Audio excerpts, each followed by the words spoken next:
y estamos en el capítulo 27. Amén. Así que vamos a estar sobre nuestros pies para que demos lectura a la Biblia, hermano. Gloria al Señor. Éxodo capítulo 27. Vamos a leer desde el versículo 9 en adelante. Gloria al Señor. Lo leemos en el nombre del Padre, y del Hijo, y del Espíritu Santo. Dice la Biblia, Éxodo 27, 9: Asimismo harás el atrio del tabernáculo al lado meridional, al sur. Tendrá el atrio cortinas de lino torcido de 100 codos de longitud para un lado. Sus 20 columnas y sus 20 basas serán de bronce, los capiteles de las columnas y sus molduras de plata. De la misma manera, al lado del norte habrá a lo largo cortinas de 100 codos de longitud, y sus 20 columnas con sus 20 basas o bases de bronce, los capiteles de sus columnas y sus molduras de plata.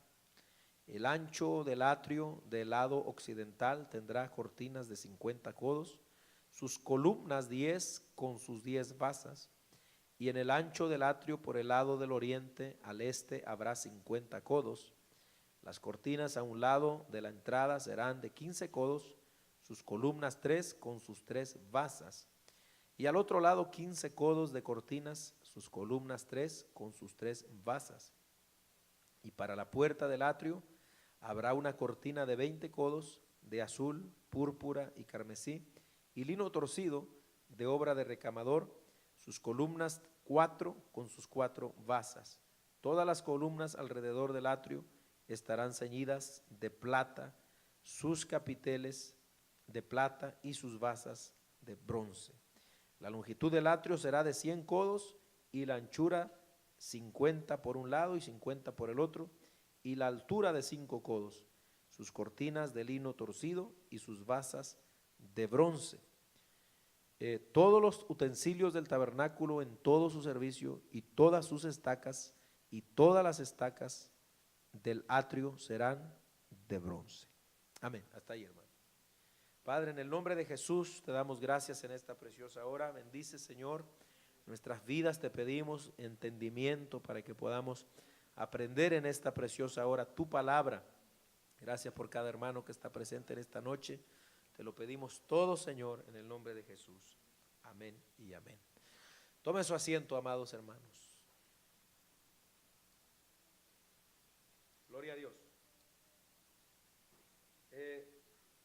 Parece como que fuera muy enredoso eso que acabamos de leer, pero yo creo que si usted ha venido siguiendo entonces los estudios, ya nosotros más o menos tenemos una idea de lo que está hablando aquí la Biblia. En este caso Moisés, ¿verdad?, que es el que escribe este libro. Y bueno, ahí el hermano les compartió una hojita donde pusimos lo que es esto que acabo de leer.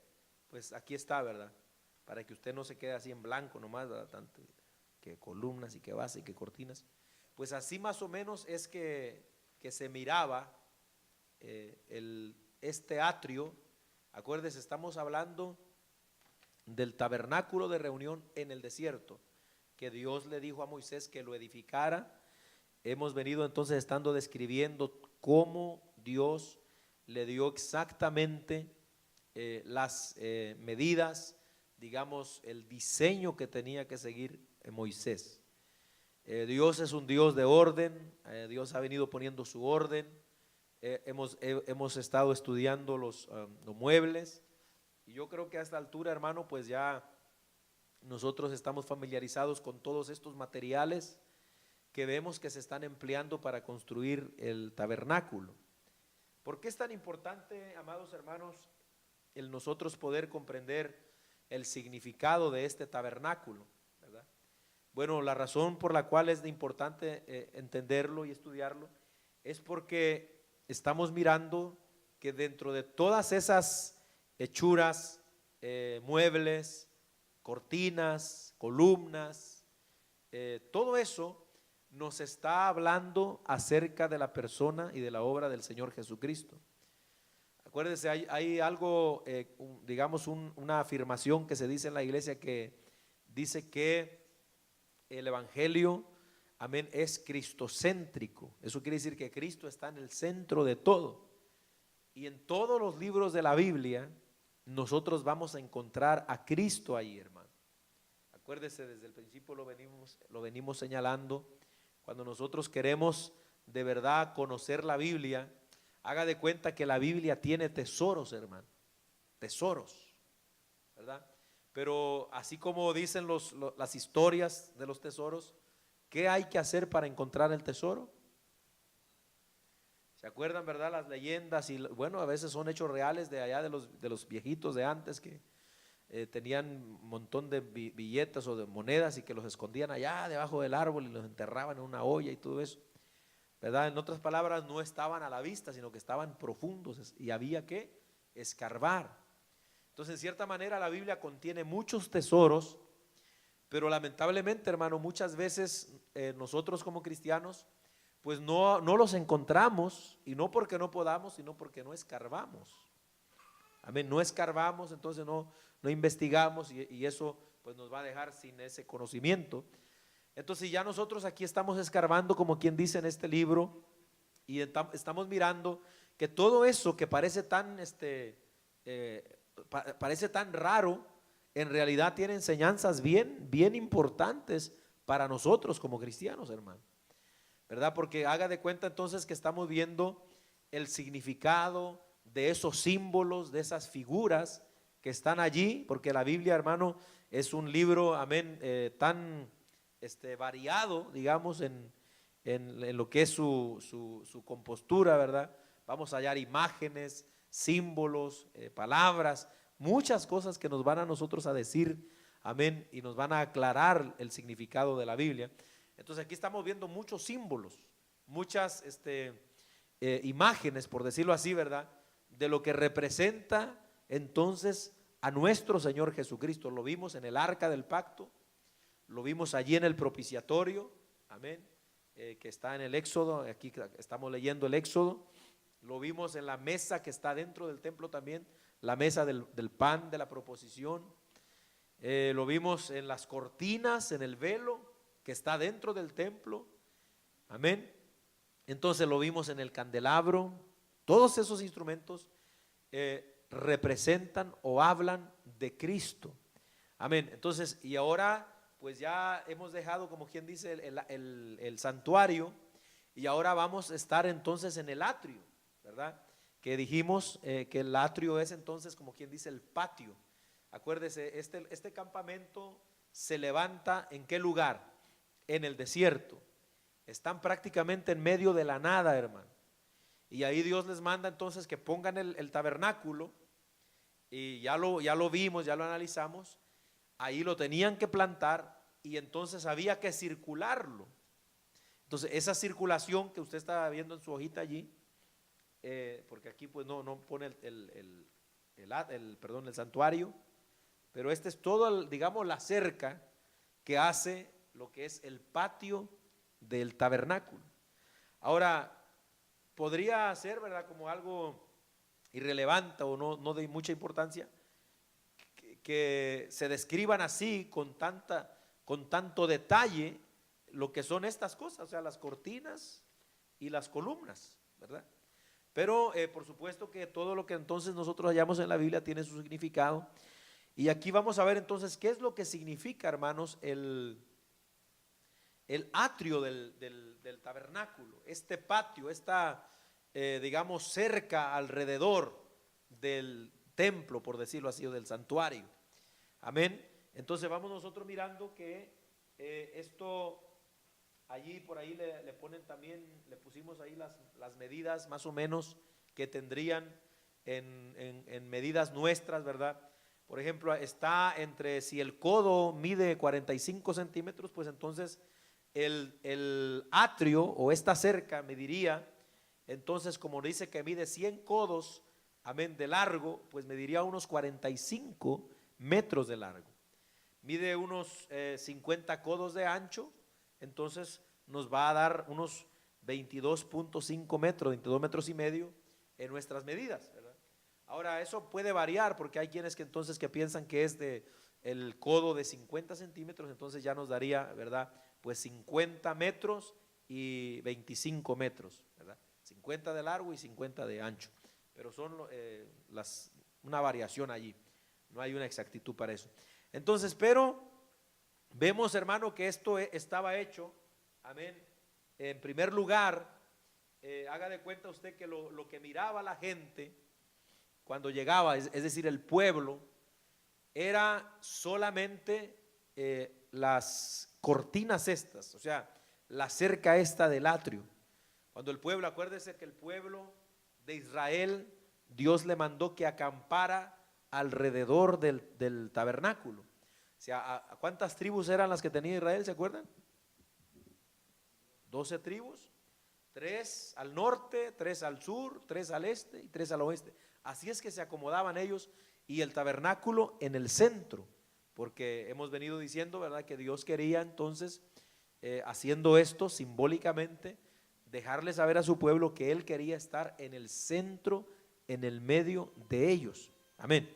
Entonces, y cuando el pueblo se acercaba al atrio, digamos, a llevar sus sacrificios, sus animalitos, pues como ellos no podían entrar hasta el santuario, pues entonces ellos llegaban a la puerta del atrio. Lo único que ellos podían mirar por afuera, entonces era estas cortinas, amén, de lino torcido, como dice aquí. Entonces haga de cuenta usted que hágase una imagen en su mente. Está el desierto y está este cuadro ahí en medio del desierto, en medio está el tabernáculo, y aún desde lejos se puede ver la blancura del lino torcido, porque acuérdense, estamos hablando que el lino es, amén, una blancura excelsa, tremenda, amén.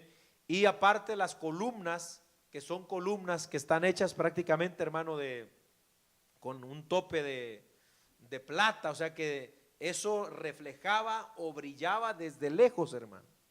Amén, o sea que era algo tremendo, algo muy hermoso, alabado el nombre del Señor. Pero bueno, vamos a ver aquí, hermano, que en primer lugar el material con el que está hecha esta cortina nos dice entonces que es de lino torcido, ¿verdad? El lino blanco, torcido quiere decir entretejido, amén, bien tejido. Entonces, y ya nosotros hemos estudiado lo que simboliza o lo que significa el lino en la Biblia. ¿Alguno de ustedes se recuerda qué es lo que significa el lino?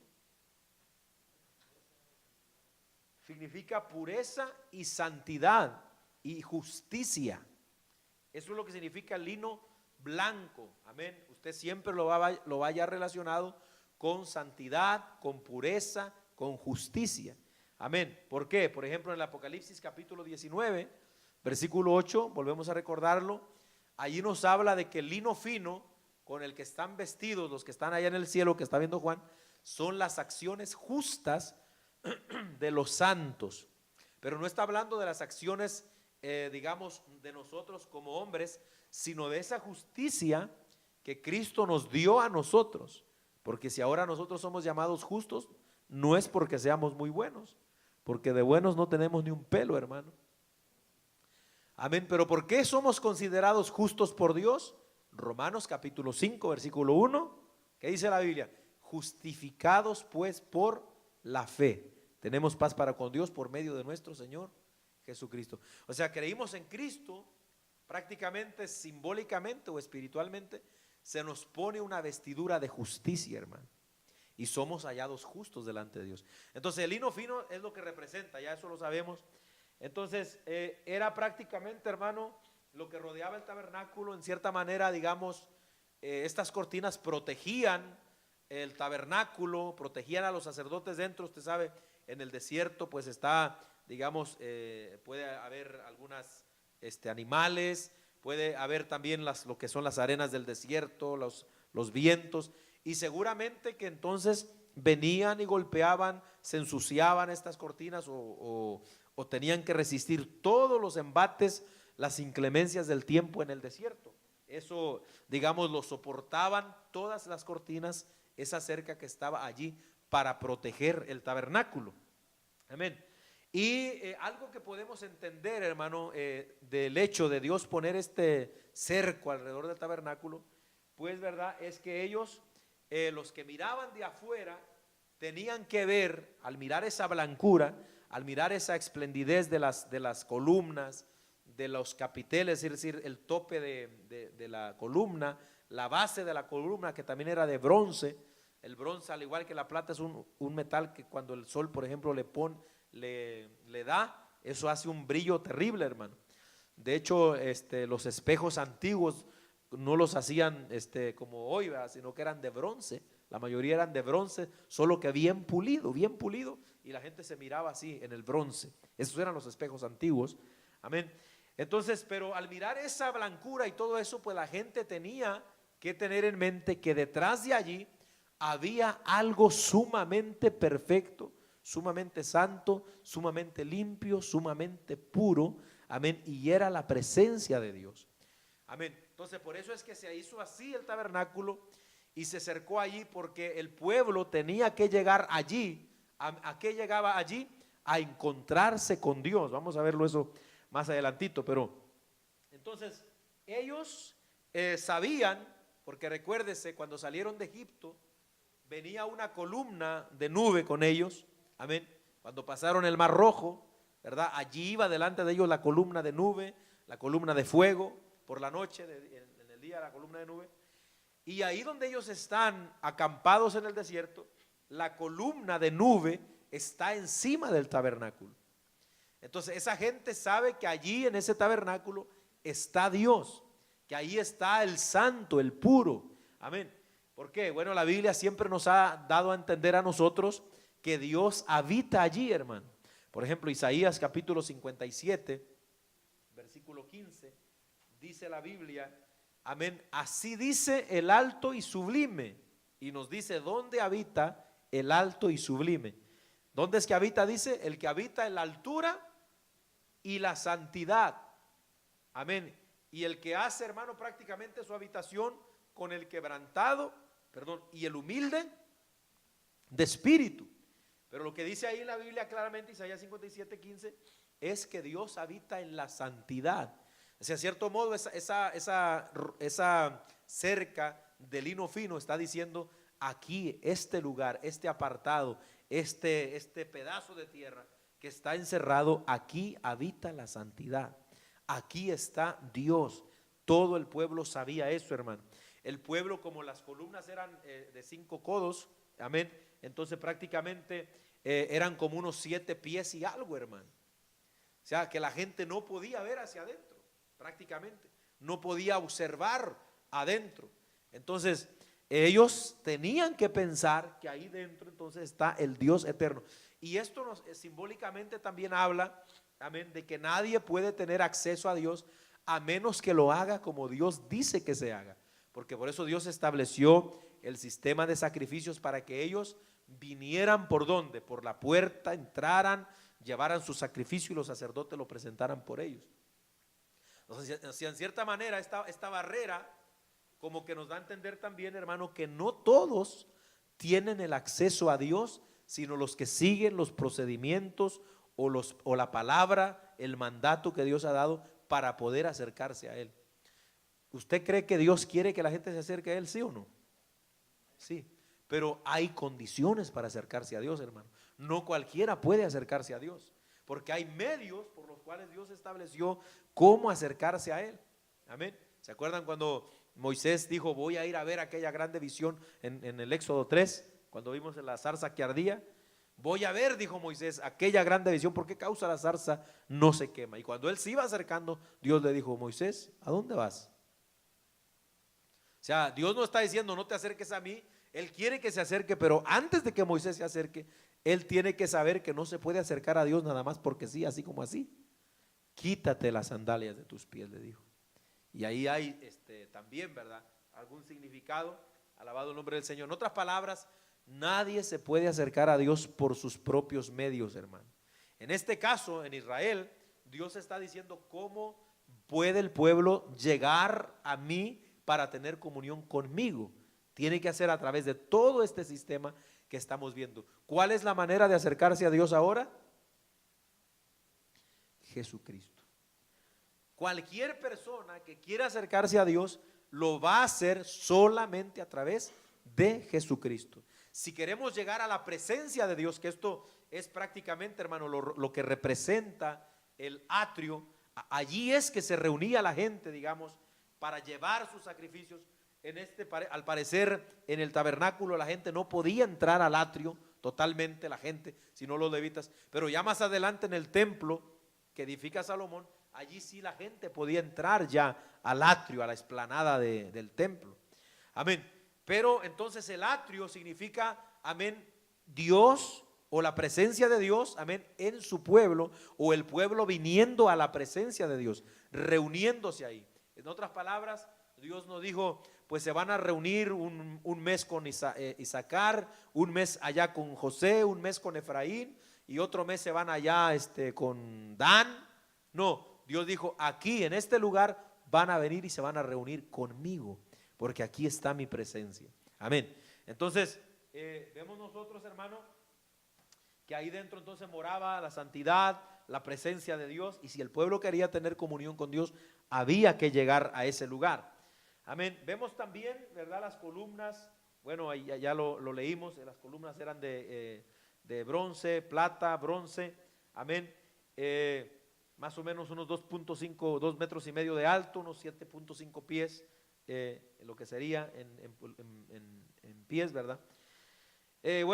¿Cuántas columnas leímos que había? Había 20 por un lado, 20 por el otro, 20 por un lado, 20 por otro, 20 por el norte, 20 por el sur, 10 allá al oeste, amén, y también en el oriente había otras 10 columnas, unas 60 columnas por todo, gloria al Señor. Y estas columnas, ¿qué era lo que hacían? Sostenían esas cortinas, ¿verdad? Para que pudieran estar de pie, aleluya. Entonces, lo cual, usted sabe, como eran 20 y eran 100 codos, entonces tendrían que haberlas puesto a 5 codos cada columna, para que cupieran las 20, 5 codos. Acuérdese, hemos venido también señalando la numerología en la Biblia, los números en la Biblia tienen significado también, amén. Y dijimos, ¿se acuerdan las clases pasadas? Que el número 5 es el número de la gracia, ¿verdad? De la gracia de Dios. Entonces todo esto, hermanos, que vemos nosotros aquí, el lino, el número 5 allí, hermano, inferido, ¿verdad? Es decir, dándose a entender que separaron las columnas de 5 en 5 codos, cada 5 codos una columna, cada 5 codos una columna. Entonces, y hablándonos de la gracia, el número 5, hablándonos de la santidad, de la pureza, el lino torcido, las cortinas. Entonces esto nosotros nos lleva, hermano, a representar, ¿verdad?, que el trono de Dios, amén, donde Dios habita, está sostenido por su pureza, por su santidad, hermano. Amén. Eso es, porque haga de cuenta que ese tabernáculo que está allí en medio del campamento de Israel es el trono de Dios, hermano. Porque de ahí Dios habla, porque de ahí Dios, ¿qué pasa? Se comunica con el pueblo. Entonces, y toda esta blancura, toda esta representación nos habla entonces, hermano, espiritualmente de que el trono de Dios está sostenido por eso, por su poder. A Dios nadie lo sostiene, Él solo se sostiene por su poder, por su pureza, por su majestad, hermano. Alabado el nombre del Señor para siempre. Y ahí está, en medio del desierto, amén. Y bueno, yo creo que es digno que podamos pensar, amén, que el pueblo tenía que pensar todas estas cosas. Qué maravilloso, qué misericordioso es Dios que viene aquí con nosotros en el desierto, porque ese era el propósito del tabernáculo. ¿Qué era lo que hacían cuando se movían para otro lugar? Lo desarmaban, amén, y lo llevaban otra vez allá. Haga de cuenta, hermano, es la presencia de Dios siguiendo al pueblo todos los días de su vida. La nube de repente se movía, eso era señal de que Dios decía, hay que marchar. Cuando la nube se movía del tabernáculo, amén, inmediatamente los levitas miraban y decían, vámonos a levantar todo. Y empezaban a doblar las cortinas, a juntar los muebles. ¿Se acuerdan que tenían los muebles 4 anillos en las esquinas para meter varas, llevarlo en los hombros, cargarlo? Porque esto era algo así, hermano, había que moverse. Amén, pero ¿qué significa esto? Bueno, la presencia de Dios va en medio de su pueblo. ¿Qué dijo el Señor Jesucristo en Mateo capítulo 19, capítulo 28, verso 20? Amén. Toda potestad me es dada en el cielo y en la tierra. Y he aquí, yo estoy con vosotros todos los domingos. ¿Ah? Para que nomás venga el domingo a la iglesia. No, todos los días de su vida. Amén. Todos los días hasta el fin del mundo. O sea, eso era lo que representaba que el tabernáculo se fuera moviendo y se fuera moviendo, hermano. O sea, llegaban a otro lugar, lo plantaban, lo armaban, lo levantaban y ahí estaba la presencia de Dios. Haga de cuenta, hermano, que es como por ejemplo nosotros, ¿verdad? Aquí estamos en el templo, pero sabe que hoy estaba meditando también en eso, mientras estudiaba de esto.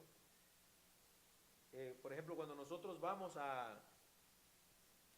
allá a la calle a predicar frente a la Michoacana, hermano, hay veces, mire, por eso que nosotros tenemos que tomar las cosas de Dios en serio, todo. No crea que cuando nosotros vamos allá, vamos, hermano, a pasear. Vamos nosotros a estar en medio, amén, y ahí nosotros, quiero decir, Dios va a estar en medio de nosotros. ¿Qué es lo que hacemos cuando llegamos ahí? Hermano, llegamos rápido, bajamos las bocinas, empezamos a armar aquí, acomodar aquí y allá, y acomodarnos los carros y preparar los micrófonos. Era lo que hacían los levitas cuando llegaban a un lugar en el desierto. Llegaban, empezaban a sacar todo, a destaparlo y a armarlo y a ponerlo, amén, hasta que lo dejaban listo. Cuando estaba entonces listo ahí, entraba nuevamente, hermano, la presencia de Dios en acción allí. ¿Para qué? Para dejarse sentir, para bendecir a su pueblo. O sea, cuando nosotros vamos a la calle, hermano, allí donde nosotros estamos, aunque a lo mejor antes de ahí haya estado alguna persona, hermano, no sé, tomando, aunque a lo mejor antes de ahí haya estado alguien, hermano, haciendo otra cosa, pero como ya nosotros llegamos ahí, Dios va ahí con nosotros. Y ahí está Dios con nosotros. ¿Cuánto lo creen? Ahí está Dios. Por eso es que hay que comportarse allá también, hermano. Bueno, aleluya. Así que mire, tenemos que tener nosotros ese conocimiento, amén, de lo que Dios hace en medio de su pueblo. Entonces, hermano, vemos también, por ejemplo, vamos a leer Éxodo capítulo 39, verso 40. Gloria al Señor para siempre. Mire cómo se le llama ahí también al atrio junto con el tabernáculo. Éxodo 39, 40. Gloria al nombre del Señor. Dice, las cortinas del atrio, ahí está lo que estamos hablando, las cortinas del atrio, sus columnas y sus basas o bases, la cortina para la entrada del atrio, sus cuerdas y sus estacas y todos los utensilios del servicio del tabernáculo. Y luego dice, del tabernáculo, ¿de qué? De reunión. Entonces, como las cortinas, el santuario, todo es un conjunto, aquí se le llama tabernáculo de reunión. ¿Por qué se le llama tabernáculo de reunión? Porque precisamente es allí donde el pueblo se va a reunir con Dios. No es en otro lugar, es allí. Entonces, ¿qué nos indica eso, hermano? Dios no solamente quería que el pueblo dijera, oh, wow, aquí está Dios con nosotros, qué bueno, qué bendición. No, Dios quería reunirse con su pueblo. Dios quería que su pueblo se acercara a Él y tener una comunicación con Él, hermano. Por eso es que es bien importante, hermano, congregarse. Bien importante, bien importante. Y esto lo vemos desde el Antiguo Testamento. Amén, entonces aquí es llamado tabernáculo de reunión, ¿verdad? Porque el pueblo cuando el pueblo se reunía, entonces allí se reunía. Amén. Note, en todo el libro, no lo vamos a ver todos los versículos, pero por ejemplo, Éxodo capítulo 29, versículo 42 y 43, búsquelo. Éxodo 29, 42 y 43. Aleluya, dice, esto será el holocausto continuo por vuestras generaciones a la puerta del tabernáculo de reunión, delante de Jehová, en el cual, ¿qué dice? Me reuniré con vosotros para hablaros allí. Allí me reuniré con los hijos de Israel y el lugar será santificado con mi gloria. Amén. O sea, ¿qué es lo que está diciendo? Entonces ya vamos entonces entendiendo para qué es este atrio, para qué es esta demarcación, digamos, de este terreno. Dios quiere que su pueblo se reúna con Él y Él quiere reunirse con su pueblo. Amén. Entonces estamos viendo la importancia, hermano. Amén. Cuando la gente se reunía allí y se agrupaba allí y llegaba al tabernáculo, amén, estaban delante de Jehová prácticamente, delante de su presencia. Ahora, esto en lo largo del tiempo, los judíos lo entendieron perfectamente, amén, que ese lugar era para eso. Por eso se escribió, por ejemplo, este salmo, Salmo 133. Yo sé que usted lo sabe, o a lo mejor no todo de memoria, pero vamos a leerlo allí. Salmo 133. Su nombre, gloria, aleluya. Mire cómo dice el Salmo. Mirad, cuán bueno, note esas palabras, hermano, las palabras clave, acuérdense, hermano. Mirad cuán bueno y cuán delicioso es habitar los hermanos juntos, pero no revueltos. ¿Dice así o no? Juntos y en armonía. Oiga bien, ¿qué dice? Es bueno y delicioso estar así. Es como el buen óleo sobre la cabeza, el cual desciende sobre la barba de Aarón, y baja hasta el borde de sus vestiduras, como el rocío de Hermón que desciende sobre los montes de Sión, porque allí envía Jehová bendición y vida eterna. Amén. Entonces, este es un salmo. ¿Qué dice el salmo? Aleluya. Entonces, que hermano, Dios envía bendición allí donde están los hermanos juntos y en armonía. Ahora, note que menciona a Aarón también. ¿Por qué? Porque Aarón, ¿dónde es que ministra Aarón? En el tabernáculo. Allí es que ministraron. Por eso lo menciona, porque está hablando entonces de reunirse ¿dónde? Allí. ¿Qué significa entonces el atrio? Amén, el lugar de la presencia de Dios, donde nos vamos a reunir para buscar, para entrar en la presencia de Dios. Eso es lo que significa el atrio del tabernáculo. Entonces, y ahí menciona a Aarón, porque Aarón ministra ahí, menciona la bendición, porque menciona, por ejemplo, la unción. Cuando dice, ¿verdad? Es como el buen óleo. ¿Qué significa eso?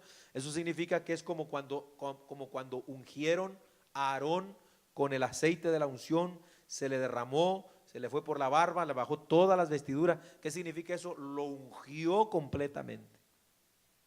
Entonces allí en ese lugar, cuando nosotros nos reunimos con Dios, Dios nos llena de su presencia. Es lo que quiere decir el salmista ahí. Por eso es que es bueno y es delicioso, hermano.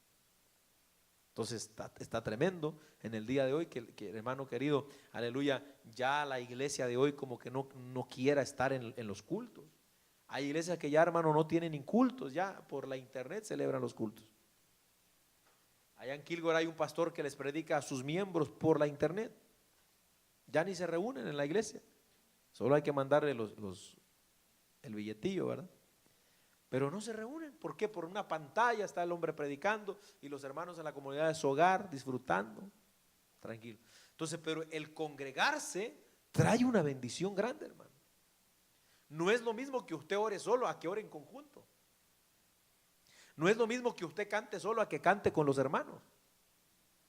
No es lo mismo, hermano. O sea, por eso, por más dura, aleluya, que la situación le pueda parecer a uno, cansancio, fatiga y lo que sea, no dejemos de congregarnos, hermano. Eso es vital para la vida espiritual de todo el pueblo de Dios a lo largo de la historia. Si no, Dios no hubiera, hermano, levantado un tabernáculo. Dios hubiera podido visitar a cada uno en su casa. Pero Dios dijo, yo aquí quiero reunirme con ustedes y que ustedes se reúnan conmigo y aquí yo los voy a bendecir. ¿Cuánto alaban a Dios por eso? Hay una exhortación en el Nuevo Testamento a no dejar esto. Hebreos capítulo 10, verso 25, ¿qué dice la Biblia? dejando de congregarnos como algunos tienen por costumbre. Amén. Entonces es una exhortación clara, hermano. Ahora, ¿por qué?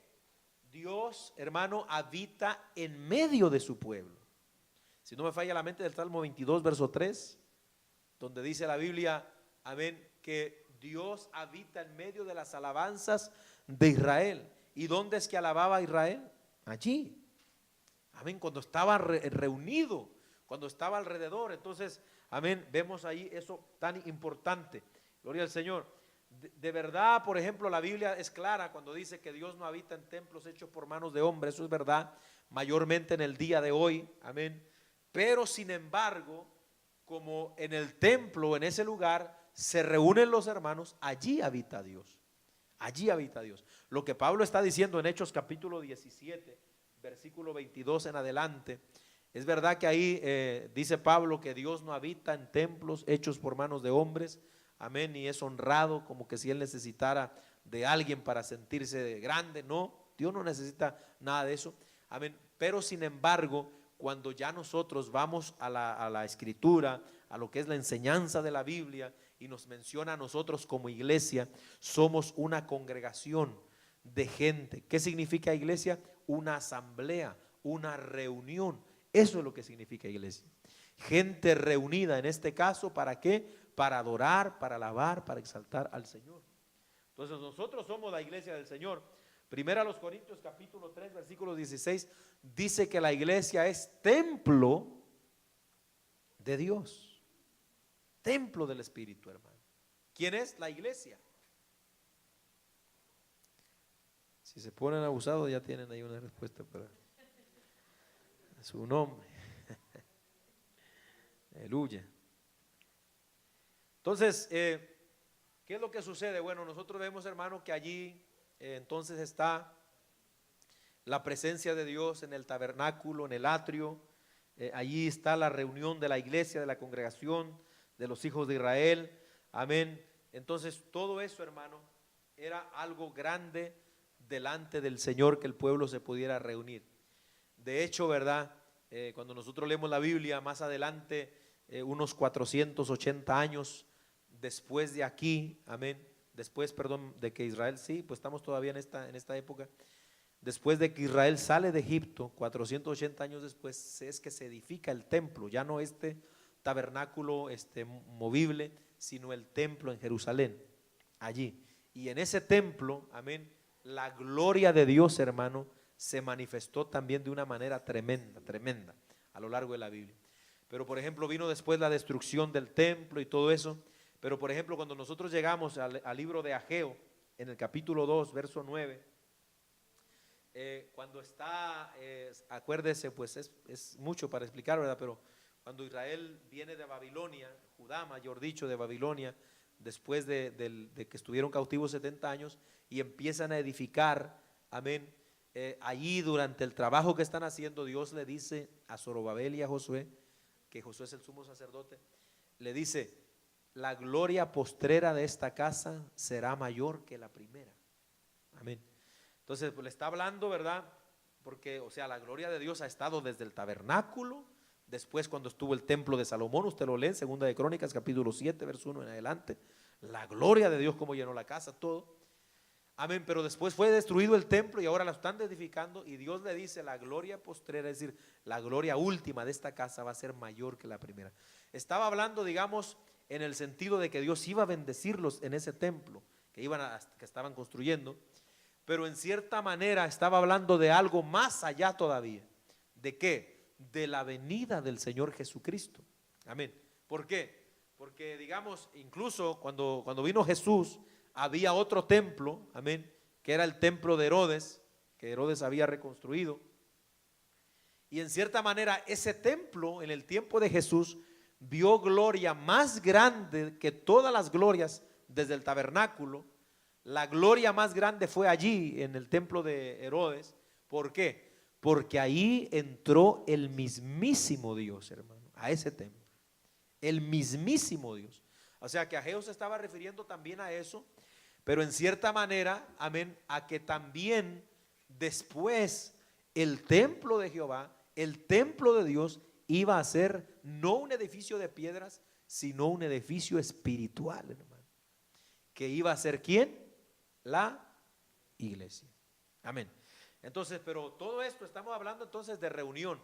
Le vuelvo a repetir, iglesia significa asamblea, una reunión. Eso es lo que significa la palabra iglesia en el griego, ¿verdad? Gloria al nombre del Señor para siempre. Entonces, hermano, vemos aquí también que esta bendición es para los que Dios llame, ¿verdad? Los Dios llame y los que atienden a ese llamado. Por ejemplo, hubo ocasiones en que Dios llamaba a la gente a venir delante de él y la gente no quería.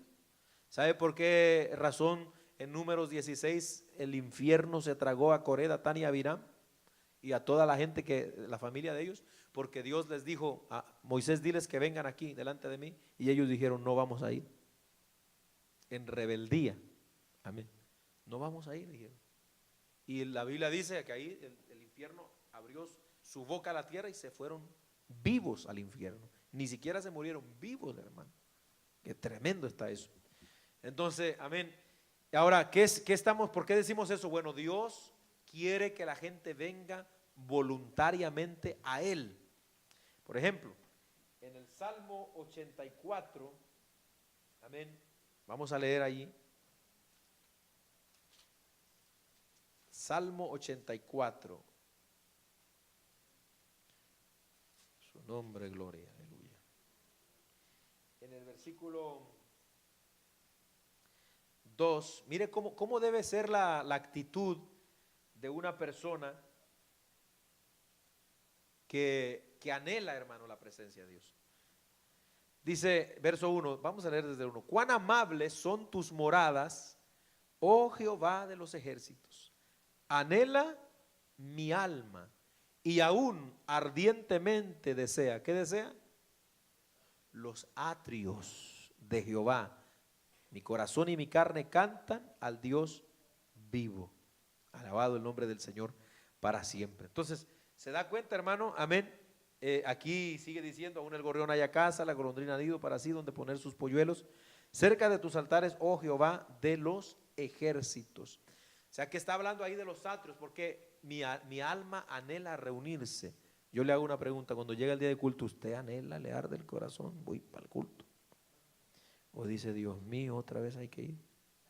¿Qué es lo que siente usted? Cuando se llegó el martes, y más el martes, ¿va? ¿Qué sentimos? ¿De verdad sentimos, hermano, que nos arde el corazón por querer estar en la casa del Señor? ¿O decimos: ay, Dios mío? Amén. Diga algo, sí, voy a decir algo.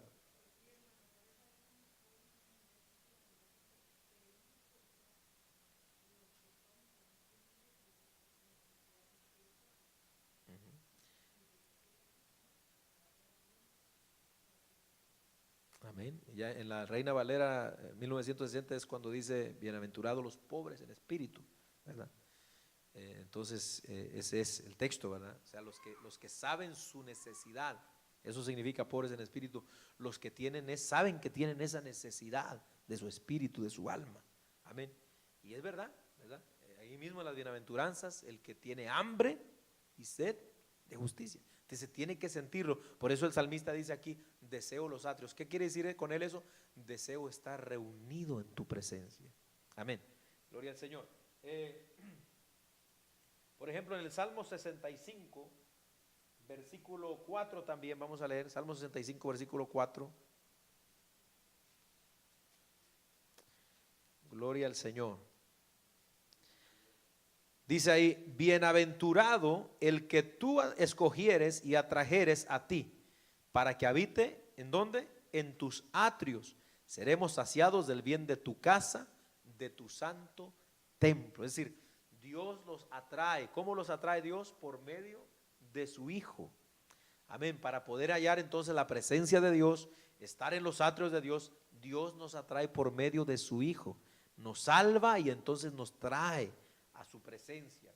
Alabado el nombre del Señor. Leemos también Salmo 96, verso 8.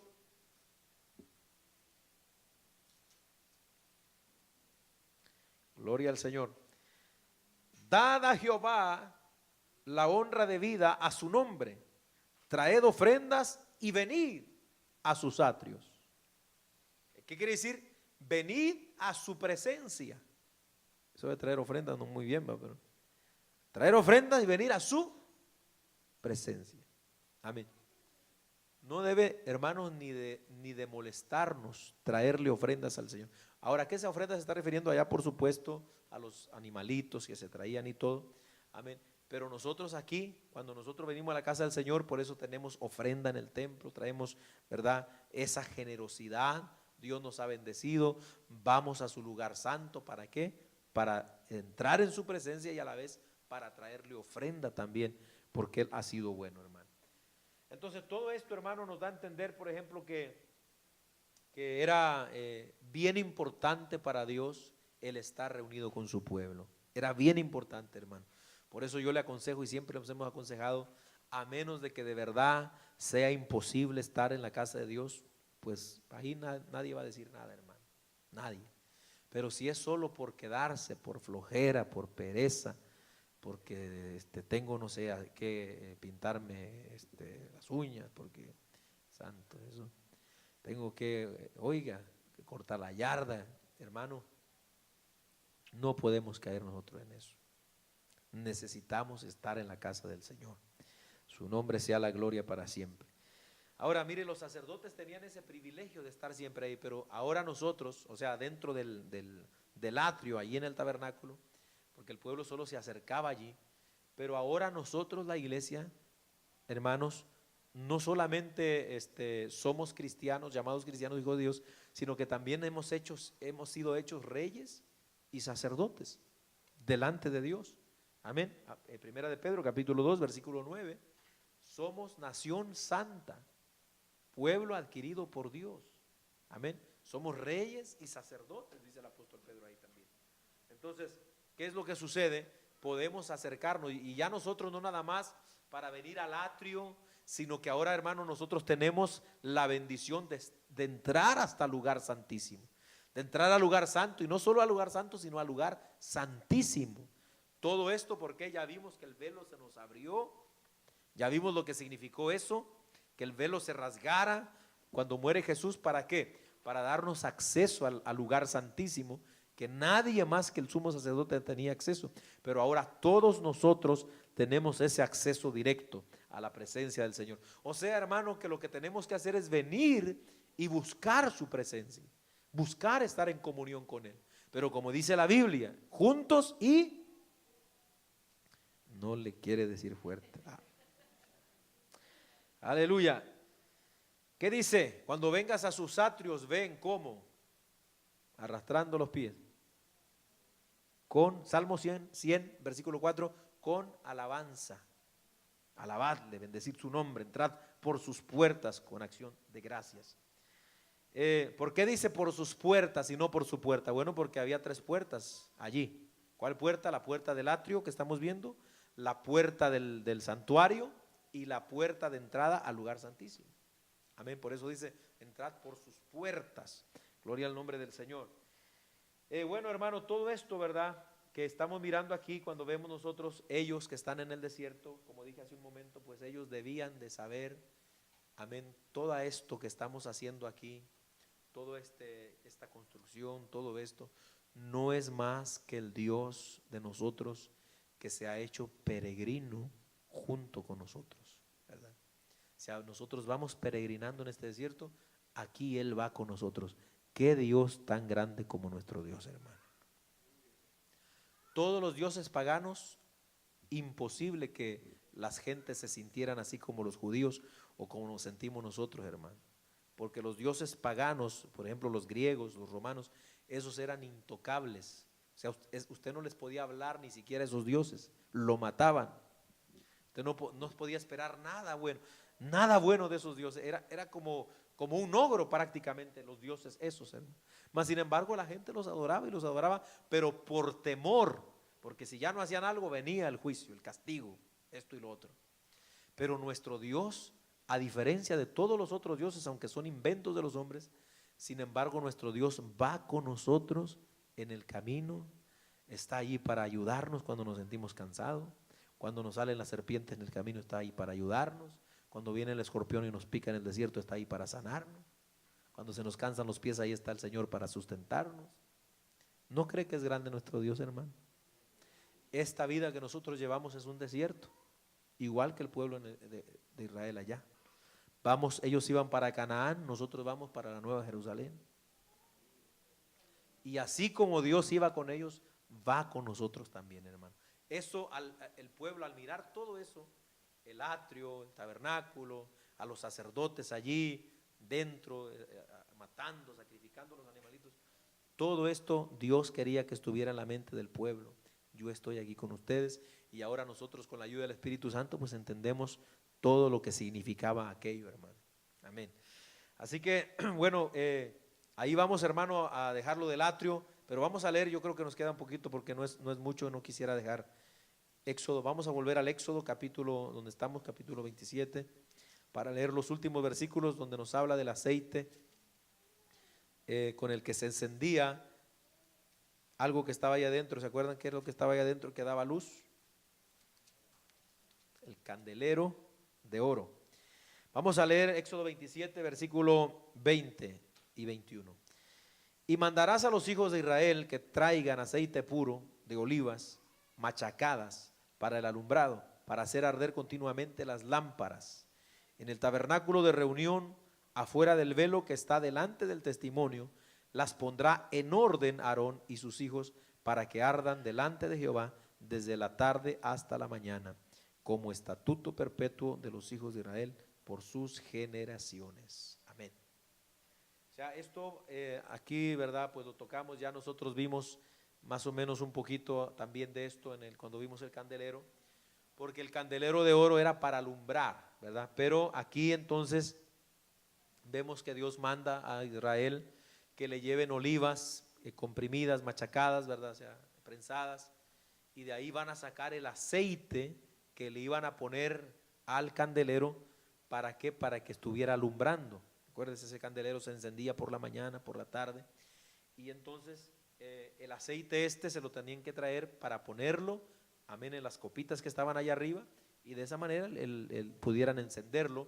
Era la única luz que había dentro del tabernáculo, el candelero. No había luz natural sino esa luz, y ya vimos que la luz representaba a Jesús. Jesús dijo: yo soy la luz del mundo, San Juan capítulo 8 versículo 12. Y aquí el aceite es símbolo del Espíritu Santo de Dios. En toda la Biblia usted va a encontrar que el aceite es símbolo del Espíritu Santo. Como vimos ahorita en el Salmo 133, dice que es como el buen óleo. ¿De qué se está hablando? Buen aceite. Óleo es el aceite. Amén. El aceite, en otras palabras, un ungimiento. Cuando se ungían a los sacerdotes como Aarón o a los reyes, todo eso era un simbolismo del Espíritu Santo de Dios que iba a ayudar a esos hombres para hacer o realizar el trabajo que Dios les estaba encomendando. Por esa razón, ¿verdad? Vemos que aquí ese iba a ser el combustible, amén.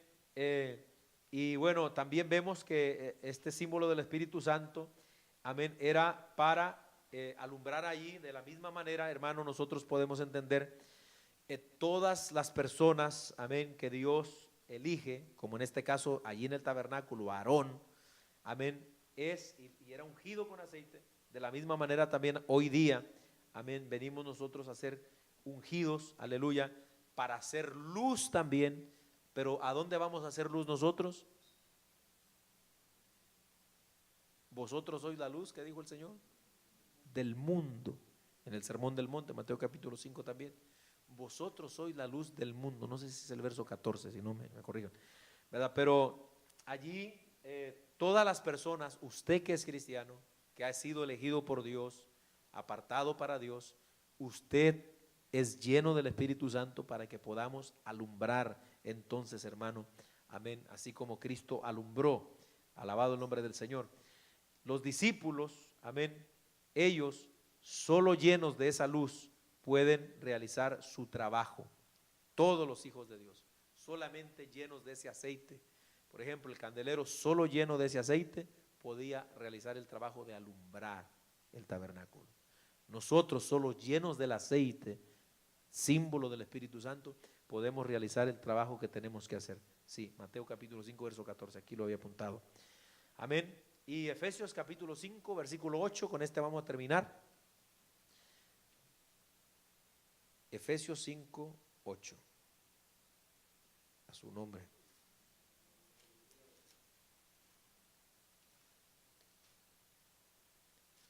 Gloria al Señor, lo tenemos. Dice la Biblia, ya mi Biblia está bien viejita ya, hermano, mire. Ya le jalo y se me rompe aquí. A ver quién se apiada por ahí. Efesios 5:8. Porque en otro tiempo erais tinieblas, mas ahora, ¿qué dice? Sois luz en el Señor. Andad como hijos de luz. Y usted puede seguir leyendo si quiere, porque el fruto de ¿qué? Del Espíritu. Y empieza a hablar de lo que es, lo que produce el Espíritu, el aceite dentro de nosotros, hermano. Así que, ¿qué es lo que sucede aquí? Nadie nunca va a poder realizar esta tarea, hermano, de ser luz en medio de las tinieblas, a menos de que sea lleno del Espíritu Santo. Usted está trabajando para Dios, busque ser lleno del Espíritu Santo. Busque esa unción. Todos los que hacemos algo para el Señor, busquemos esa unción, hermano. Eso era lo que significaba entonces el aceite para las lámparas allí. Y ahí vamos a dejar, hermano, con la ayuda del Señor, vamos a continuar con el capítulo 28 el próximo martes, si el Señor no ha venido. Amén. Así que vamos a ponernos de pie, amados hermanos, vamos a darle gracias al Señor y también vamos a